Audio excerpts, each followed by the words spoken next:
एका महत्त्वाच्या कायदेशीर पेचाबद्दल आज आपण बोलणार आहोत. दोन निकाल झाले. एक निकाल ती व्यक्ती जिवंत असताना आणि एक निकाल ती व्यक्ती मयत असताना.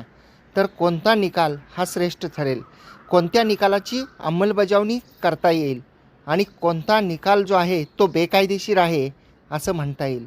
डाव्यातील पक्षकार मयत झाल्यानंतर जर निकाल झालेला असेल तर त्या निकालाची अंमलबजावणी करता येते का, याबद्दल माननीय सर्वोच्च न्यायालयाचा एक महत्त्वपूर्ण असा न्यायनिर्णय आहे आणि त्या न्यायनिर्णयाच्या अनुषंगानं आपण आज बोलणार आहोत.